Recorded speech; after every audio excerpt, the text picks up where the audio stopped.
Presentación, de verdad.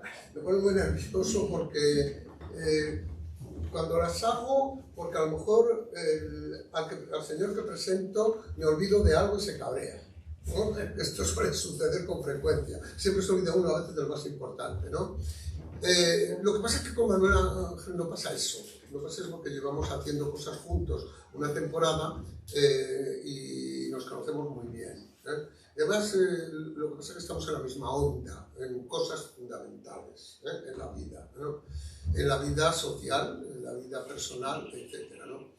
Y por lo tanto, yo te doy las gracias una vez, Manuel Ángel, como se las doy al señor alcalde, por su mayoría, en principio, ¿eh? Y luego por haberme invitado a venir, a la concejala de Cultura, etc. Yo estoy encantado, es la segunda vez que vengo, y para mí estos parajes son tan familiares como lo fueron para mi madre, que provenía un poco más arriba de estas tierras, pero que luego bajó. Tengo una anécdota. Mi abuelo era jefe de estación y el pobrecillo, pueblo a pueblo, fue bajando cuando construyeron el ferrocarril en Medina del Campo Zamora, Orense, Vigo, y le fueron nombrando jefe de estación. Cuando llegó a la Iniesta, dice, la próxima Zamora, y el pobre se murió en la Iniesta. Con lo cual, ser jefe de una estación de capital nunca pudo ser pobre. Así que lo recuerdo aquí, pues porque está cerca de las tierras de Sanabria, de donde mi familia provenía. Pero bueno, esto tampoco es para congraciarme con ustedes, simplemente para no empezar de golpe hablando de Juan de la Encina y sobre todo del teatro renacentista español, porque a mí me invitan a dar muchas conferencias, lo puedo asegurar a ustedes, pero me invitan a dar conferencias sobre Calderón, sobre Lope, sobre Shakespeare, sobre problemas del teatro actual, sobre la representación de los clásicos, pero a Juan de la Encina, a Lucas Fernández, a Bartolomé de Torres Naharro, que son los autores fundamentales del siglo XVI, generalmente se les olvida, son por cuestiones muy concretas por las cuales se habla de ellos. Por lo tanto, yo he tenido que preparar esta conferencia. Tengo que preparar esta conferencia porque los profesores cada vez hablamos más concretamente de algunas épocas o de algunos autores y se van relegando otros, ¿eh? Yo no sé a dónde vamos a llegar en las universidades, sobre todo en la enseñanza secundaria no digo nada, porque al final vamos a quedarnos con Cervantes y por respeto a Cervantes, pero vamos a ir arrinconando todo lo demás. Por lo tanto, volver a un autor como Juan de la Encina, que yo explicaba en clase hace años y que ahora les puedo asegurar a ustedes que en muchas universidades españolas no se explica a Juan de la Encina, no se habla del teatro primitivo español. Y aquí empieza la conferencia. ¿Por qué primitivo? Lo que primero que tenemos que hacer es desterrar la palabra primitivo. La generación de los reyes católicos, donde se inserta el teatro Juan de la Encina, es el origen del teatro español. Naturalmente alguien levantaría la mano y diría, ¿y el auto de los Reyes Magos? Evidentemente, eso es otro mundo.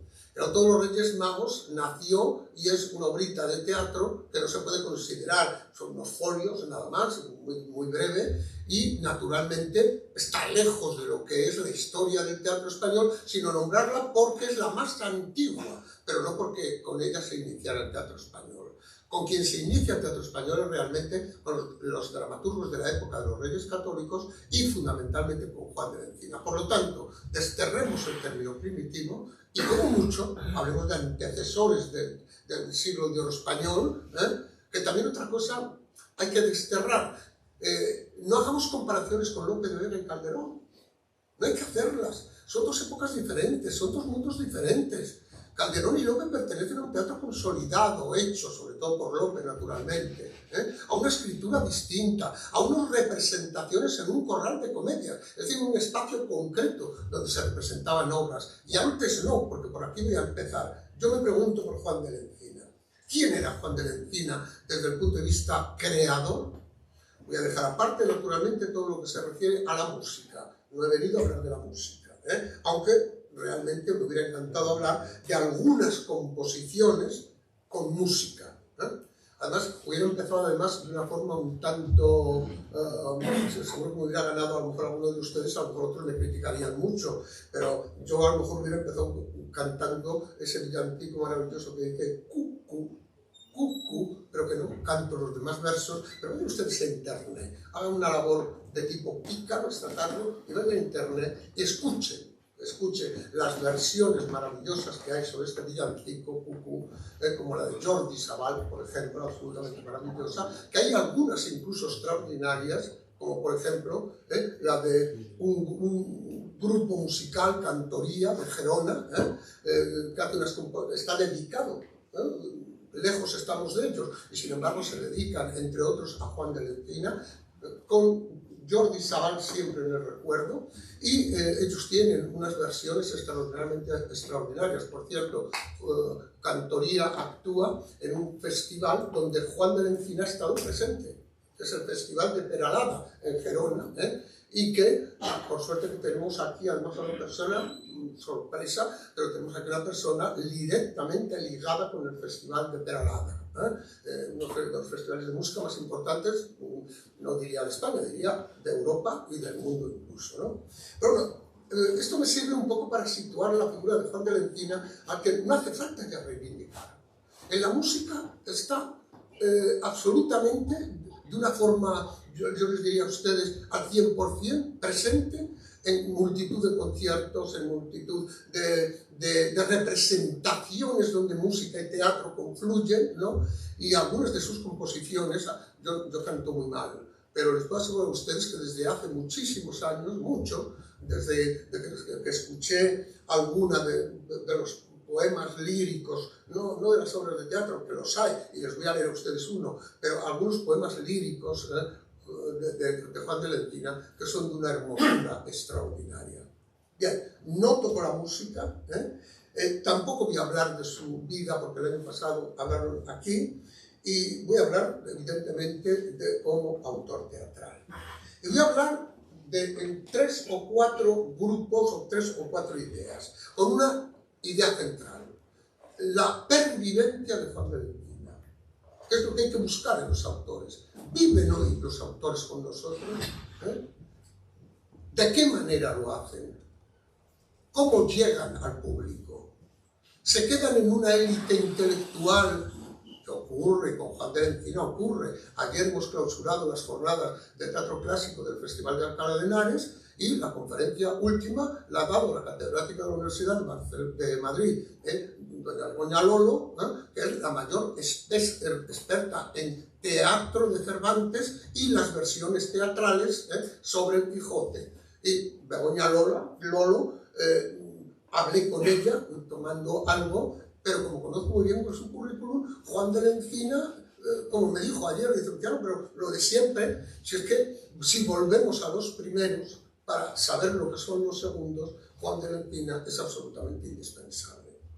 Incluso yo diría que es una lástima que no conozcamos, aquí no voy a arriesgar, hablo cuando tengo seguridad de las cosas, pero aquí no voy a arriesgar. A mí me hubiera encantado tener más datos de la vida de Juan de Lencina, porque debió ser una vida interesantísima.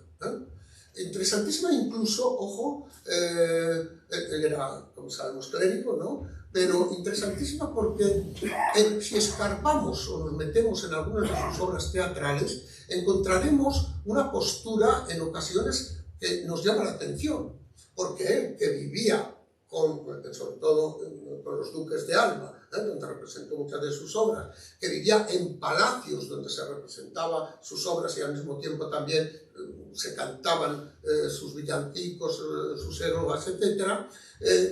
Juan de Lencina deja caer cosas en su teatro que hay que tener en cuenta.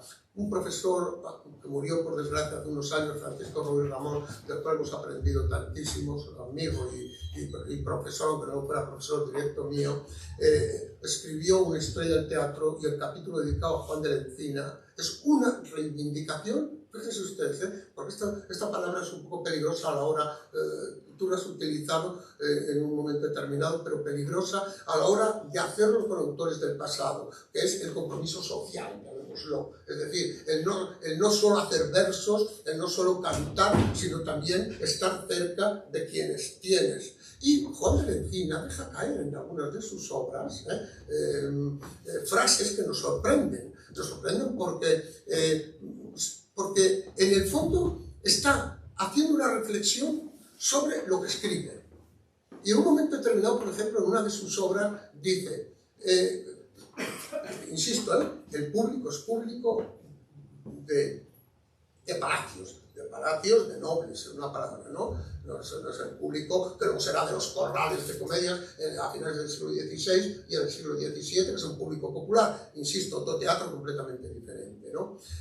Juan de la Encina en una ocasión dice, refiriéndose a los nobles que le escuchan su obra, yo escribo para que se rían, pero lo que me gustaría, con otras palabras, no son estas, que quede claro, pero lo que me gustaría es que los demás se rieran también de ellos. Es decir, hay una vuelta al argumento de entretengámoslo, pero en el fondo ellos serían también protagonistas para entretenernos a los demás. Es una idea nada más que doy, pero que, insisto, metiéndonos en su teatro encontraríamos otras afirmaciones parecidas. Esta pervivencia del teatro de Juan de la Encina se manifiesta a través de una serie de obras que no voy a ustedes a hacerles en plan erudito y a que hacerles clasificaciones, etc.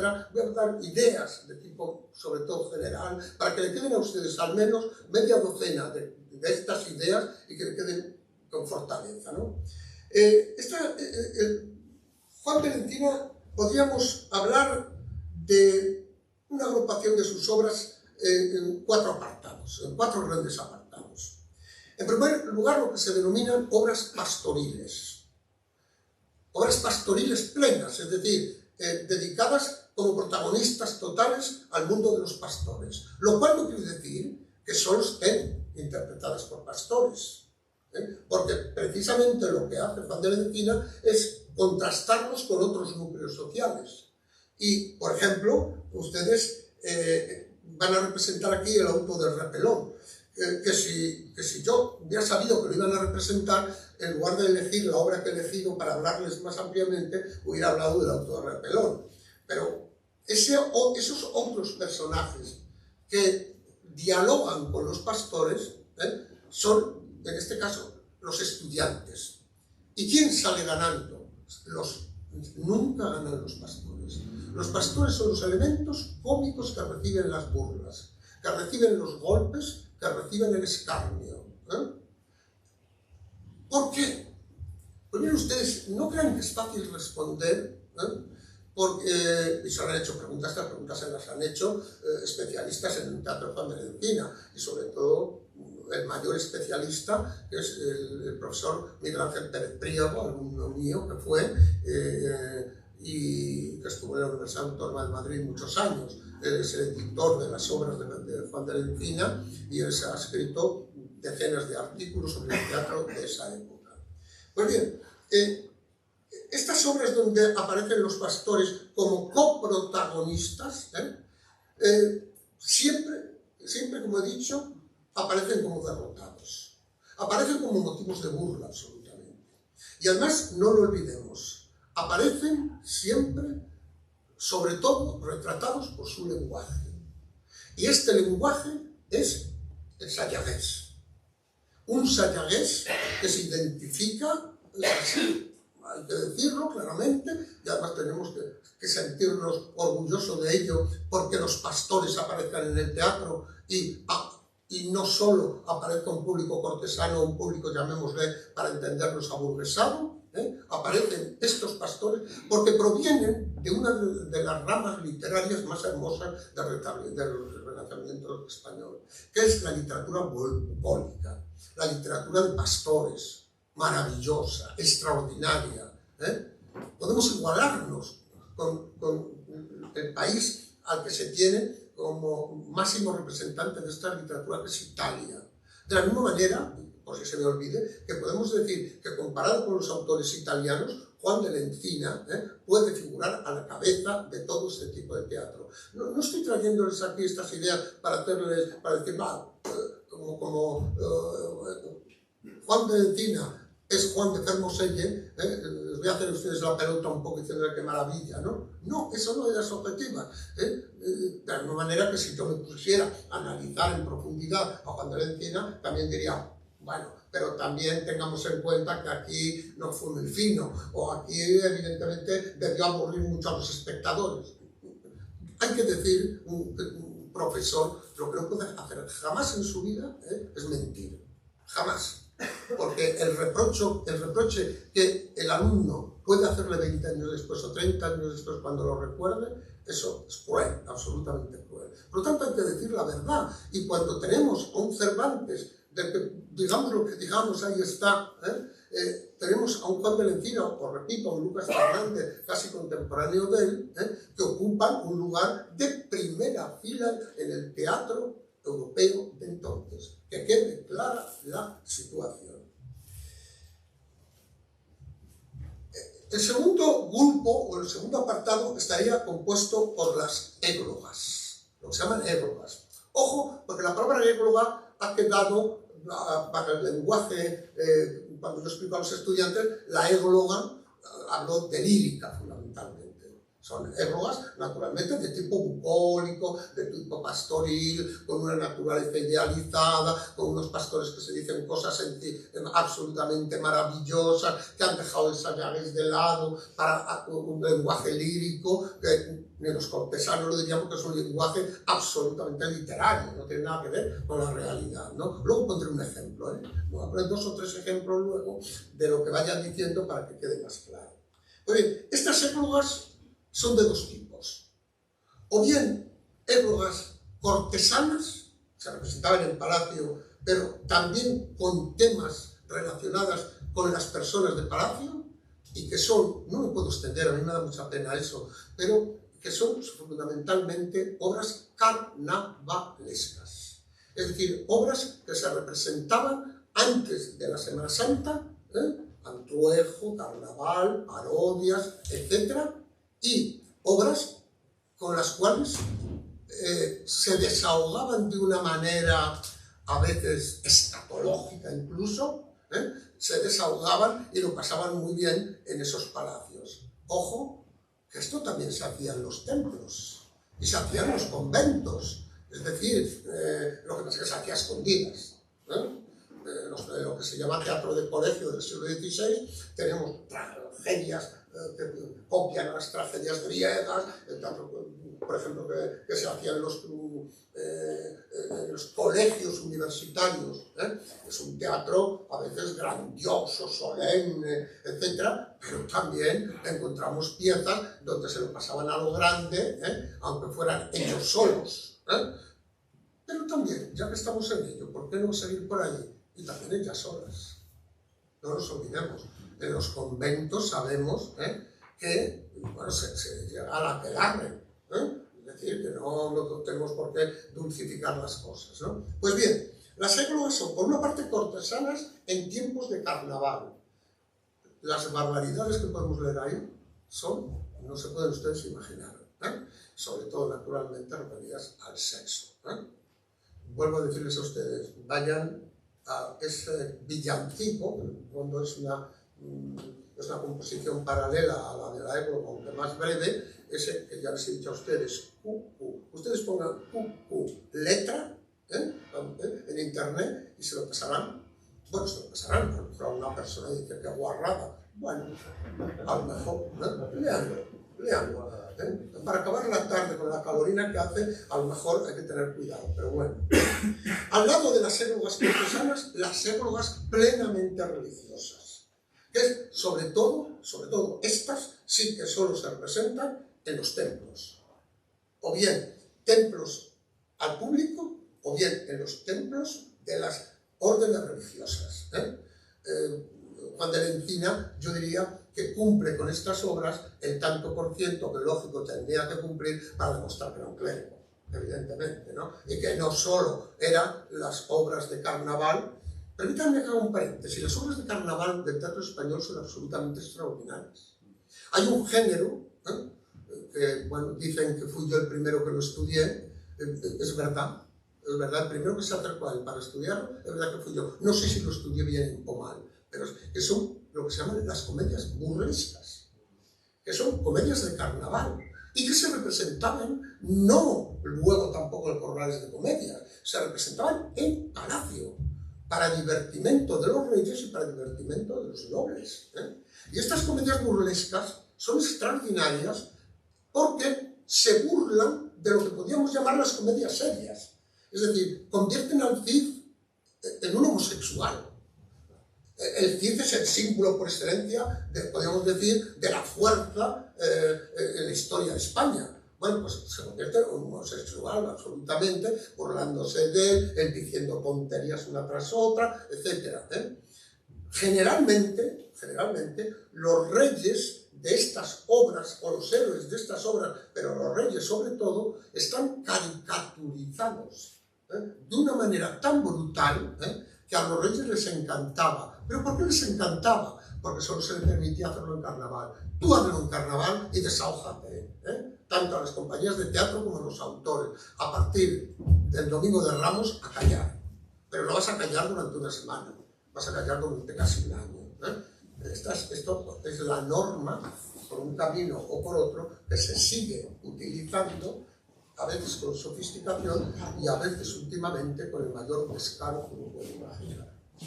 Bien, después de las églogas, tanto las cortesanas como las religiosas, podemos hablar del ciclo de Navidad y del ciclo de la Pasión, que así se denomina cuando estudiamos a Juan de la Encina.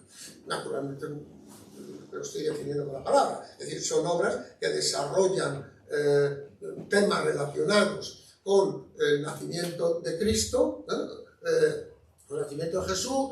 Los temas son lo que fue el auto de los Reyes Magos primitivos, la adoración de los pastores, la adoración de los reyes, el viaje a Egipto, etcétera, etcétera, etcétera, ¿no? Y por otra parte, el ciclo de la Pasión, que naturalmente es dramatizar la muerte y la resurrección de Cristo.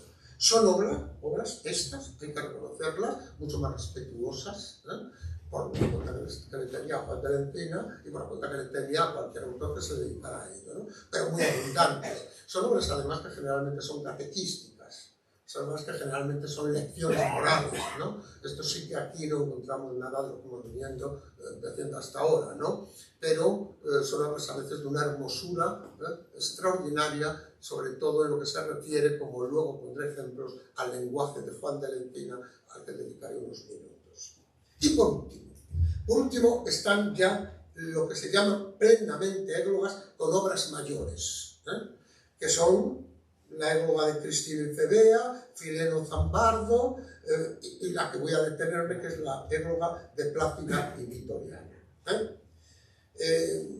A mí me hubiera gustado, de verdad, que lo siento, no haber salido de Repelón, porque lo hubiéramos pasado mejor, quizá hablando del auto de Repelón, que de la égloga de Victoria de Plácida y Vitoriana, que es preciosa. Es un teatro del que yo ahora me detendré abundantemente, un ratillo, y que me parece una obra que anticipa perfectamente el teatro de lo que llamamos habitualmente siglo de oro español, que es el teatro del siglo XVII, y del cual, en el teatro de Juan de la Encina, de Bartolomé de Torres Largo, como digo, de Lucas Fernández sobre todo, como de Juan de la Cueva, va a beber Lope.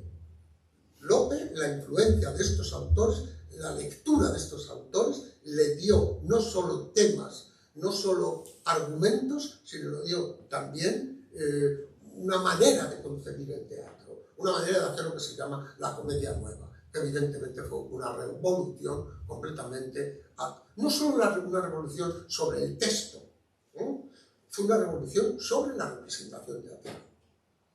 Porque aquí estamos hablando de conventos, aquí estamos hablando de palacios, podríamos hablar de teatro de calle, que también se hacía, ¿no? Sobre todo teatro religioso. En el Corpus se hacían desfiles que eran realmente aparatosísimos, obras de teatro que eran aparatosas, ¿no? Donde quizá el texto contaba poco, lo que contaba era la expresión coreográfica que estaba viendo el espectador, lo que se llamaban las tarascas, los carros engalanados. En el fondo lo que se hace todavía en algunos aspectos, en muchos lugares, con carros, con carretas, y hasta en el fondo, ¿qué son las peregrinaciones? Sino por algún lado paralelo, con peregrinaciones con carros. ¿Qué es la peregrinación del Rocío? Sino en el fondo lo mismo que se hacía en el Corpus, y se sigue haciendo en el Corpus, todavía, aunque no de la misma manera evidentemente, pero sí con movilidad, es decir, ir de un sitio a otro, ir de una calle a otra, ir incluso de un pueblo a otro, ir de un pueblo a otro, ¿no? Pues bien, este mundo, evidentemente, que estoy presentando de estas tres últimas églogas que les he mencionado a ustedes, es un mundo que, repito, difiere mucho del mundo del auto del repelón y sobre todo lo que en el teatro, a pesar de lo que se diga y defiendan algunos, es para mí, el elemento fundamental, que es la palabra, el texto. Por mucho que en los últimos decenios yo, el primero, me he acercado al teatro representado, porque lo que tampoco se podía hace 40 años, 30 años, es que el mundo del teatro representado fuera por un lado y el mundo que explicábamos en las universidades fuera por otro, como si fueran dos mundos diferentes. Es decir, yo no he entendido nunca cómo mis colegas universitarios, algunos de ellos, no van al teatro explicando teatro. Es que no me lo explico. Explicarán literatura dramática, pero no explican teatro, ¿no?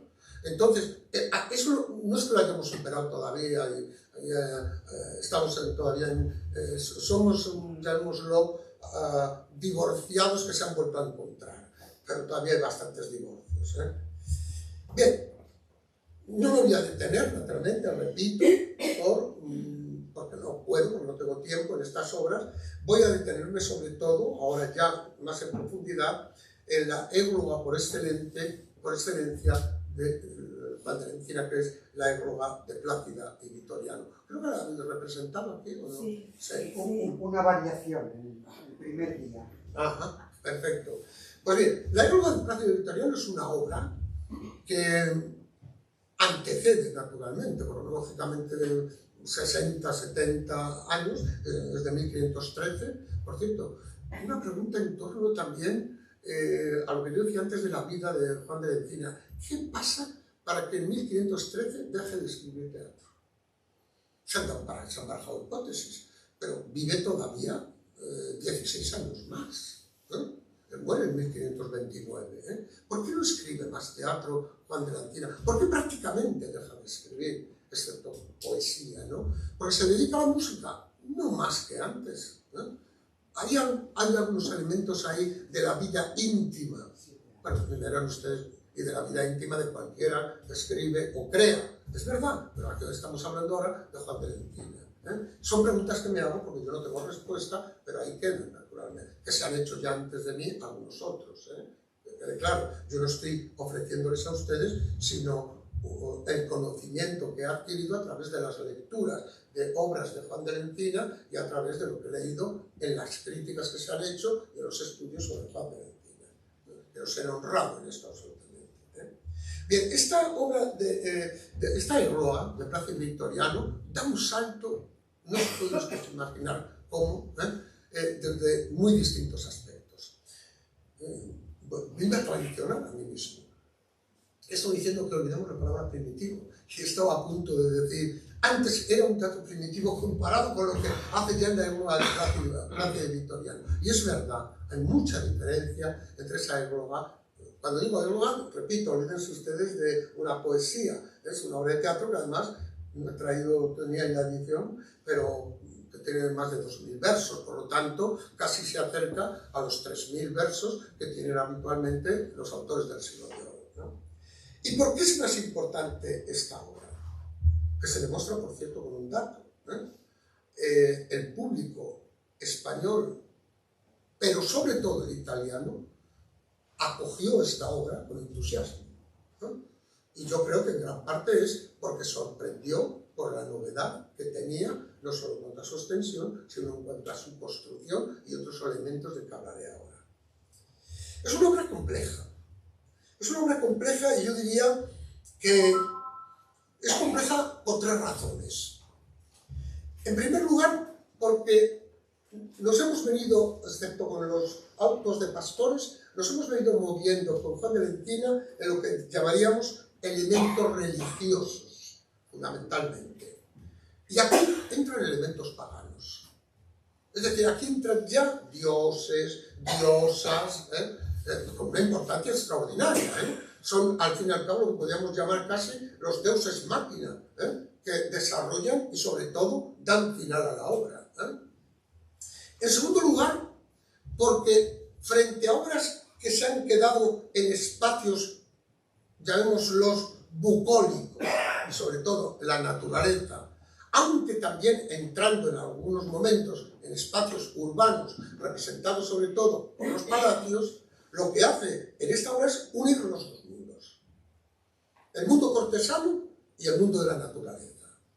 Por una parte, el mundo cortesano representado por algún personaje, pero sobre todo por esos dioses paganos, esos elementos paganos, que es, naturalmente, porque es el cultismo por excelencia, es el mundo de la cultura, es el mundo, bueno, es el mundo de nuestra cultura de hoy, evidentemente todavía. Ahí están las raíces, en Grecia y Roma, de ahí venimos, absolutamente, ¿no? Y en tercer lugar, importantísimo, vean ustedes que a mí ahora todo lo que se refiere a teatro representado, me estoy teniendo mucho, pero es que es lo que he hecho durante los últimos años, ver obras de teatro y estudiar obras de teatro representadas frente a los textos, al lado de los textos o prescindiendo en ocasiones de los textos. Pues bien, ahí ya, esto a lo mejor piensan ustedes, este señor está ya hilando demasiado fino, pero hay unos inicios de una escenografía que escribe un autor de teatro, que es consciente de que es un autor de teatro. Antes no la había, o había mínimamente. Aquí encontramos, por ejemplo, déjenme que el ejemplo lo ponga un poco más amplio. Si ustedes cogen el teatro de Juan de la Encina y el de esos autores que yo he ido citando, encontrarán que a veces dice base el personaje. En otras ocasiones entra tal personaje. Mínimamente se hace esto. ¿Por qué? Porque existe algo que se llama el decorado verbal. Porque no lo dice la acotación que encontramos entre los diálogos, lo dicen los propios personajes. Por ahí viene la pastora, por ahí viene, ¿cómo se llama el personaje? Bueno, otro pastor con su callado. Por cierto, este vocabulario del mundo de los pastores es absolutamente maravilloso. El otro día hablábamos de la cacha y de la cachava, de la cachava, callado. Ahí lo tenemos. Ahí está Juan de la Encina. Ahí están los autores que evidentemente desarrollan un mundo pastoril. Pues bien, esto que podríamos llamar incipiente escenografía está ya en esta obra última de Juan de la Encina, está ya preciso. Ya no son los personajes los que presentan al otro personaje con el que van a dialogar. Ya aparece directamente, entra fulanito de tal, sale fulanito de tal, el decorado, que es verbal, como digo, pero que está viendo el espectador al mismo tiempo escuchando. Alguien me dirá, si estuviera aquí algún colega mío, cuanto más fino, más afinaría, diría, bueno, pero eso no son acotaciones. Es cierto, no son acotaciones. Porque una acotación, si nos venimos al siglo XXI y leemos a Moro Vallejo, la acotación tiene página y media. Nos describe el despacho donde está, la mesa, la silla, el cuadro, la lámpara, porque tiene toda una función en la obra, no es porque nos quiera presentar un decorado sin más, es porque la mesa, la silla tendrá algún significado. Yo escribí un artículo que se titulaba hace muchísimos años Elementos paraverbales en el teatro de Moro Vallejo. Porque en Moro Vallejo, como muchos autores, habla el decorado, habla la escenografía. Como las caras de ustedes a mí me están hablando ahora. Me están diciendo cosas. Algunos, evidentemente, poniendo la mano así, pero a lo mejor se está cansando, no lo están haciendo ninguno. Y algunos otros sonriendo cuando digo algo, como ahora, ahí lo ven ustedes, participamos del espectáculo, ¿no? Pero es cierto que en la época de Plácida y Vitoriano existe una escenografía, aunque sea de decorado verbal, que no había existido hasta entonces. Y luego la obra es interesantísima por su contenido, porque hasta ahora no he hablado del contenido, ¿no? Naturalmente está el amor. Es decir, si tuviéramos que usar una palabra para definir este tipo de teatro que estamos hablando, si es un mundo bucólico, pues ¿qué va a ser el bucolismo por excelencia si no es el amor el tema central? Un amor que no siempre triunfa, ojo, ¿eh? Y sobre todo los pastores no triunfan en el amor, ¿eh? Son los cortesanos los que generalmente triunfan, excepto en carnaval, ¿eh? Pero ahí es una venganza. Las obras de carnaval, en el fondo, es el elemento, llamémosle para entendernos, y perdón la palabra, del pueblo, que en ese momento se convierte en protagonista sobre los nobles. Ahora mando yo. Ahora te voy a poner, perdónenme ustedes, te voy a poner a parir a ti, porque me lo estás permitiendo solo durante el carnaval. Pero voy a aprovechar y te lo voy a decir. El rey se reiría también, y el razonamiento sería, les he dicho antes, bueno, pásate algunos ratos, que luego vendrá lo mío, que durará meses, ¿no? Es la actitud que tengo habitual. Pero en la obra del Plácido Victoriano hay algo muy importante. Miren ustedes, y perdonen que diga otra vez que he escrito sobre ello, ¿no? Pero hablo de lo que tengo más conocimiento. Encontrar el suicidio en la literatura española no digo que no existe, y sobre todo de la novela realista para acá, por supuesto que sí, pero antes es muy difícil. Yo estudié el suicidio en algunas obras del Siglo de Oro y es un suicidio que antes, ojo, se dice, esto es malísimo, esto no hay que hacerlo, se condenó, etcétera, etcétera, ¿no? Siempre una situación de ortodoxia, ¿eh? Pues bien, en la obra de Plácido Victoriano, 80, 60, 70 años antes, el suicidio triunfa en la obra, hasta un límite. Triunfa humanamente, que ya es decir mucho, pero ¿quién resucita evidentemente a la amada? Naturalmente los dioses paganos, que pueden permitirse ese lujo y todos los que les dé la gana, ¿eh? No lo hace un elemento religioso, naturalmente, porque no podría hacerlo, porque hubiera acabado en la preinquisición, nuestro autor. Pero sí, naturalmente, que se sirve muy inteligentemente Juan de la Encina de elementos paganos como son los dioses y las diosas para perdonar ese suicidio y resucitarla. ¿Por qué? Porque todas estas obras tienen que tener final feliz. Todas. ¿A costa de alguien como los pastores? De acuerdo, pero siempre final feliz. Y hay un cuarto elemento interesantísimo también en la Plácido Victoriano, que es la aparición, lo que llamamos, los profesores ya lo llamamos el metateatro, es decir, teatro dentro del teatro, o literatura dentro del teatro. Y es que aparece el personaje, uno de los 3 grandes personajes de la literatura española. Hay un libro escrito por un profesor al que yo conocí en Estados Unidos, un tío extraordinario, una inteligencia, escribió un libro, esos que se llaman un libro muy fino, ¿no? Que se titulaba Don Quijote, Don Juan y la Celestina. Son nuestros mitos, pero que se han convertido en mitos en todas partes. Es decir, yo lo hablaba ayer, no me acuerdo con quién, que ustedes van fuera de España y todo el mundo sabe que o tiene la idea gráfica de Don Quijote, aunque luego no sepan quién es Cervantes. España somos país de Don Juanes, pero no conoce a Zorrilla ni a Tirso Molina. Y naturalmente, el personaje que encarna, o digamos, el modelo que encarna socialmente a la Celestina, sus orígenes están en el teatro español. Nos olvidamos ahí de un cuarto, que es una verdadera maravilla, que es el Lazarillo, pero no entramos ahora. Y además porque no está relacionado con el teatro, ¿no? Pues bien, en la obra aparece la Celestina.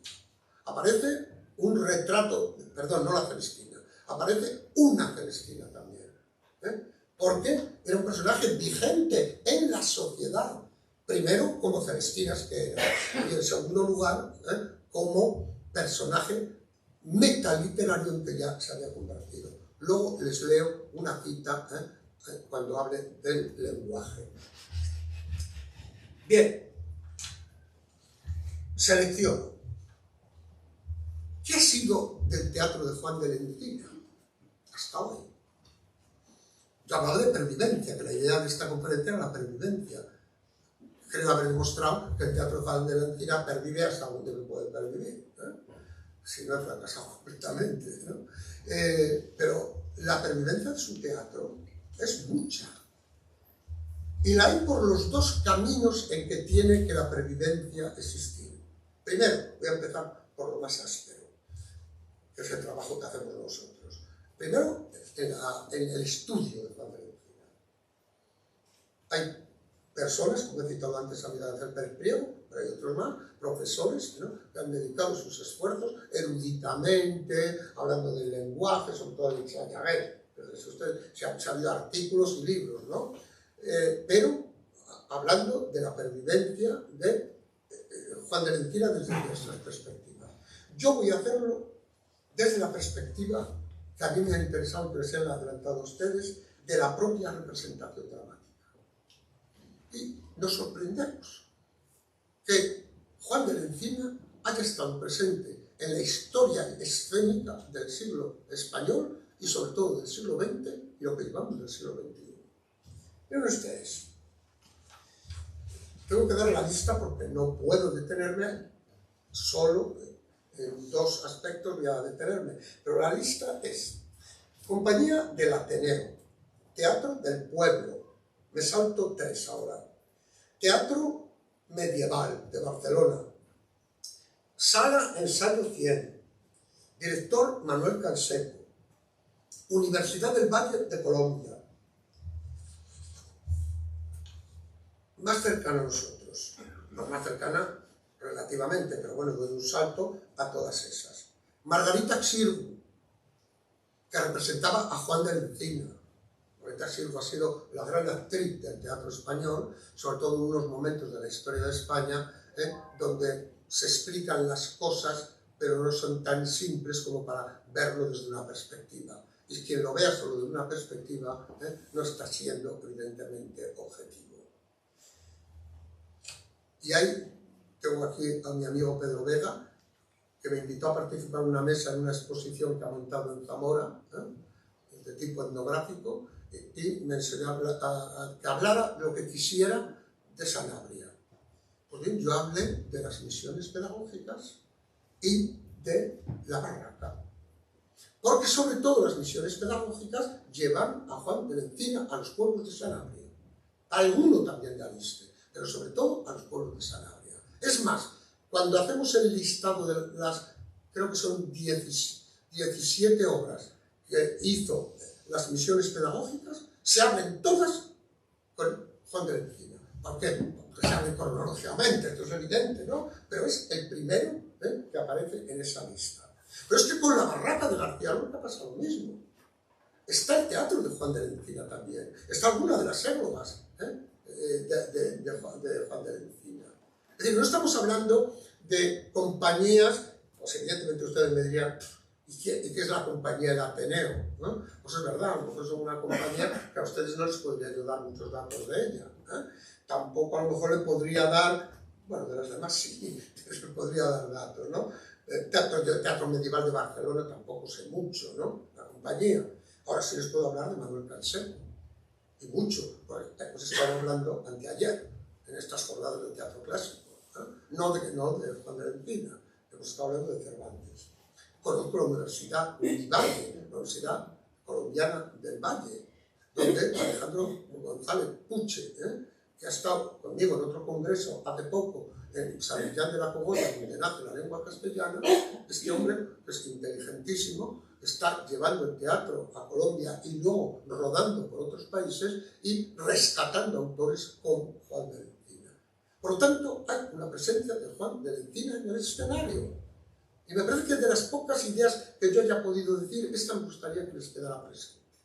Aquí va a estar presente, con ustedes va a estar presente, pero a lo largo del siglo XX lo ha estado, y en circunstancias extraordinarias, como Margarita Xirgu, La Barraca o Misiones Pedagógicas. Pero yo hubiera traído a lo mejor imágenes, pero yo he preferido hablar y decir las cosas mejor que traer aquí estampitas. Perdonen ustedes, porque a veces las estampitas quedan muy bonitas, entretienen más, pero quedan mucho más superficiales, ¿no? Hay, por ejemplo, una de las personas a la que yo más admiro actualmente en el teatro español, que es Ana Zamora. Y Ana Zamora hace unos espectáculos sobre el siglo XVI que son, no me sale el adjetivo ahora mismo, son emocionantes, aparte de una seriedad extraordinaria. Ella solo trabaja el siglo XVI español. Estrena el jueves un espectáculo musical sobre el siglo XVI. No sé el programa, pero quizás esté Juan de la Encina. Pues bien, en una obra de teatro que siempre es música y teatro, es Juan de la Encina, porque la música está siempre presente, absolutamente siempre, y con instrumentos de la época en su teatro. Pues bien, una obra que es una cosa mixta de distintos autores, que se titula, cómo no, Triunfo del Amor, ¿no? Y en Triunfo del Amor está presente partes del teatro de Juan de la Encina. En fin, que hasta hoy repito en los escenarios. Y voy a cerrar, si me permiten ustedes, si hay una compañía de teatro hoy dedicada al teatro clásico, con una importancia que traspasa nuestras fronteras y que ha hecho una labor absolutamente extraordinaria, y lo digo con orgullo porque estuve desde el año 86 allí dando el callo, es la Compañía Nacional de Teatro Clásico. Y la Compañía Nacional de Teatro Clásico en 2012 no es una representación teatral total, es una lectura escenificada, hizo también varias escenas de obras de Juan de la Encina. Y sobre todo, lo que estaba más presente era la época de Plácido y Victoriano. Voy acabando, pero voy acabando con algo que me parece fundamental. Yo he dicho antes que el teatro es texto. Y luego, texto para que se apoye luego lo que haya que apoyar. Y lo que haya, yo a la hora de coger un texto clásico y, entre comillas, utilizarlo dignamente, yo no creo usted que soy muy purista.